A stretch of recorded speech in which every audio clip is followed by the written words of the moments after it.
short-handed na OKC, tinake advantage ng Spurs. At Giannis, nagtapos na ang usapan sa Warriors. Jackson Davis, binitawan na ng Warriors sa Raptors.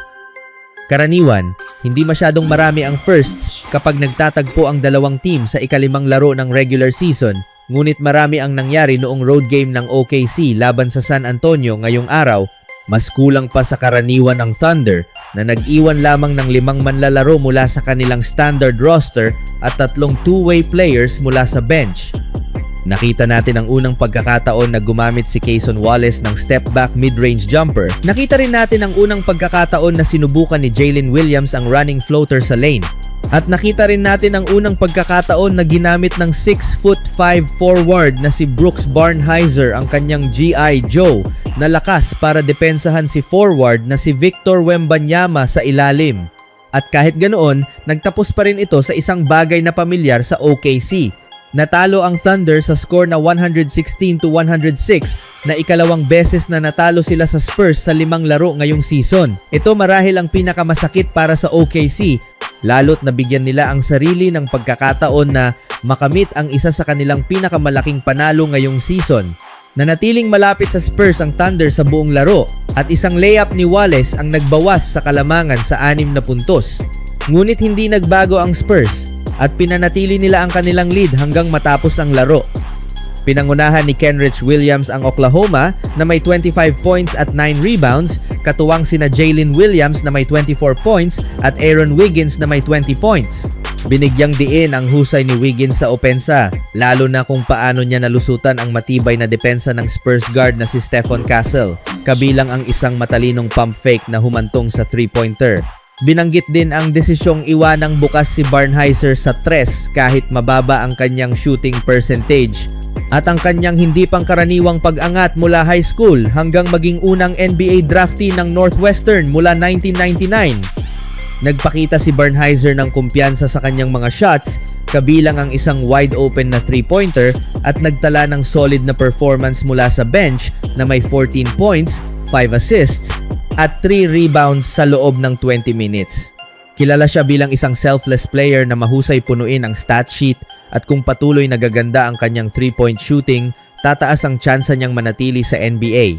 Samantala, umaasa ang Thunder na makabawi bago ang All-Star Weekend. Positibong balita na pansamantala lang ang pagliban ni Alex Caruso dahil sa injury management at may posibilidad na makabalik ang ilang player sa laro laban sa Houston Rockets. Malapit na ring mag-debut si Jared McCain matapos ang isang trade ngayong araw. Gayunpaman, tiyak na hindi pa makakalaro si Shai Gilgeous-Alexander hanggang matapos ang All-Star break dahil sa abdominal strain. Sa kabilang balita, iniulat ni Brett Siegel ng Clutch Points na hindi tatanggapin ng Milwaukee Bucks ang offer ng Golden State para sa 2-time MVP. Mabilis na nag-pivot ang Warriors at tumuloy sa isang trade para sa big man ng Hawks na si Kristaps Porzingis. Ipinadala nila sa Atlanta sina Jonathan Kuminga at Buddy Hield. Ipinagpalit din nila si Trayce Jackson-Davis sa Raptors kapalit ng isang second-round pick dahil may 2 bakanting roster spot.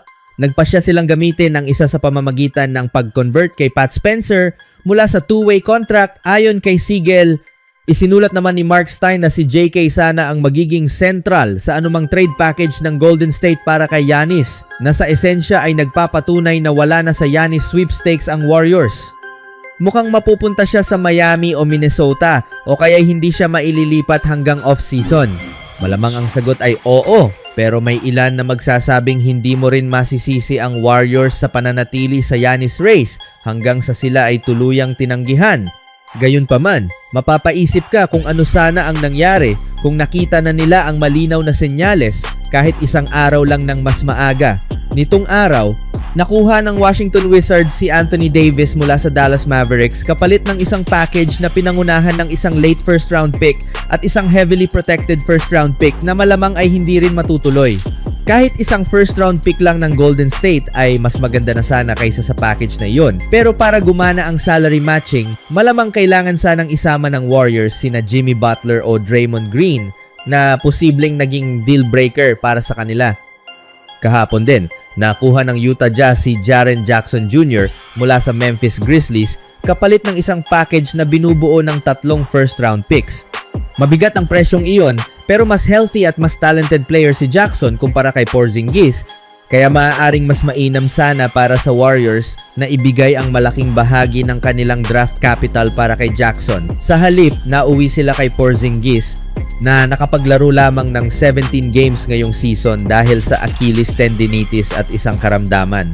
Gayunpaman, magandang fit siya kasama si Green sa frontcourt at hindi kinailangang magbigay ng kahit isang draft pick ang team para makuha siya. Hindi masamang sugal ang pagkuha kay Porzingis, pero mapapaisip ka pa rin kung mas may katiyakang option sana ang nakuha nila kung mas maaga silang umatras sa paghahabol kay Antetokounmpo. Sa huling balita, gumagawa ng hakbang ang Toronto Raptors bago ang trade deadline upang makuha ang laki na kailangan nila. Ayon sa ESPN insider na si Shams Charania, kinukuha ng Raptors si Trayce Jackson-Davis mula sa Golden State Warriors kapalit ng isang second round pick sa darating na summer draft. Si Jackson-Davis ay napili sa second round ng 2023 NBA draft at ang kanyang karapatan ay na-trade sa Warriors noong gabi ng draft. Maganda ang naging simula ng kanyang karera matapos maglaro sa 68 games para sa Warriors, kung saan nagtala siya ng average na 7.9 points at 5 rebounds kada laro sa kanyang rookie year. Sa kanyang ikalawang season, bahagyang bumaba ang kanyang mga numero sa averages na 6.6 points at 5 rebounds.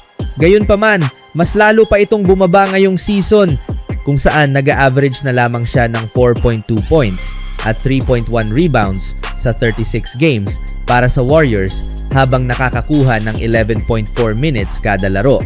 Ngayon, papasok si Jackson-Davis sa Raptors na may pagkakataong maging big man na matagal na nilang hinahanap at may oportunidad siyang subukan ang sarili para sa pwesto sa playoff rotation kung isa sa alang-alang na naiugnay ang Raptors kina Anthony Davis, Domantas Sabonis at Jaren Jackson Jr.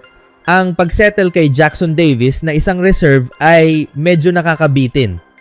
May pagkakataon sanang gumawa ng mas malaking hakbang ang team, ngunit hindi sila handang isuko ang ilang first round picks at si RJ Barrett upang makuha si Sabonis mula sa Kings. Bukod dito, hindi rin tumapat ang kanilang mga alok kina Davis at Jackson Jr. sa handang ibigay ng Washington Wizards at Utah Jazz. Si TJD ay may taas na 6'9", kaya itinuturing siyang small ball center, katulad ito ng ini-offer na kakayahan ni Scottie Barnes at Colin Murray-Boyle sa team.